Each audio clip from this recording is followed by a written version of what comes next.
नमस्कार मित्रांनो, अर्थशास्त्र इकॉनॉमिक्स मधल्या आजच्या या छोट्याशा अपडेटमध्ये तुमचं स्वागत आहे. तुम्ही वस्तू खरेदी करायला ग्रोसरी शॉपमध्ये जातच असाल, मीही जातो. जेव्हा आपण कुठलीही वस्तू विकत घेतो त्या वस्तूमध्ये transportation cost by default involved असते. म्हणजे एखादी वस्तू चेन्नईमध्ये तयार होत असेल आणि मी महाराष्ट्रात ती घेत असेल तर त्याची जी ट्रान्सपोर्टेशन कॉस्ट असते त्याच्यात ती ऍड केलेली असते किंवा फॅक्टर केलेली असते. मित्रांनो, असं म्हटलं जातं की भारतात ही जी लॉजिस्टिक कॉस्ट आहे ही तुमच्या जीडीपीच्या म्हणजे आपल्या जीडीपीच्या 14 ते 18% आहे आणि याचा ग्लोबल स्टँडर्ड हा 8% मात्र एवढा आहे. मग आपल्याकडे ट्रान्सपोर्टेशन कॉस्ट अजूनही एवढी महाग का आहे? आजही भारतात जर आपण बघितलं तर इन्फ्रास्ट्रक्चरची डेव्हलपमेंट मागील 10 ते 12 वर्षात खूप वेगाने वाढलेली आहे.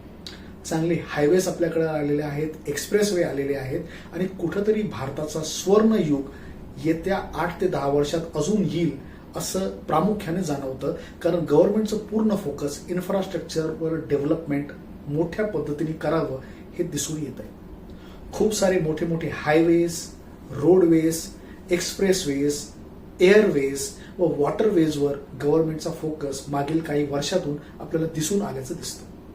आणि गव्हर्नमेंटचं असंही म्हणणं आहे की येत्या 8 ते 10 वर्षात हा जो एक्सपेंडिचर आहे, जो लॉजिस्टिक्सवर ॲव्हरेज एक्सपेंडिचर आपण करतो 14 ते 18% आहे, तो हा खर्च आपल्याला 8% म्हणजे सिंगल डिजिटमध्ये तो आणायचा आहे.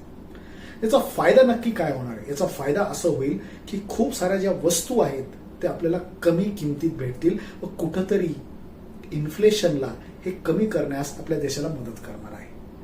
आणि मित्रांनो, ऑटोमोटिव्ह सेक्टर याच्यासाठी खूप मोठ्या पद्धतीने आपल्या देशात कॉन्ट्रीब्यूट करत आहे. एकदा का ही इन्फ्रास्ट्रक्चर डेव्हलपमेंट झाली की ऑटोमॅटिकली तुम्हाला आजूबाजूची जे गावं आहेत किंवा जी शहरं आहेत ते मोठ्या पद्धतीने डेव्हलप झालेले दिसून येतील. एक साधारण उदाहरण आपण घेऊया. ऑटोमोटिव्ह सेक्टर हा आपल्या जीडीपी मध्ये 2014ला 7.5 लाख कोटी रुपये कॉन्ट्रीब्यूट करत होता. तोच ऑटोमोटिव्ह सेक्टर आज 2024 मध्ये जवळपास 22 लाख कोटी रुपये आपल्या जीडीपी मध्ये कॉन्ट्रीब्यूट करतात. आता तुमच्यापैकी काही जण म्हणतील, सर इन्फ्लेशनमुळे वस्तू महाग झाल्या. बरोबर आहे, पण ते 3 पट झालेल्या नाहीत.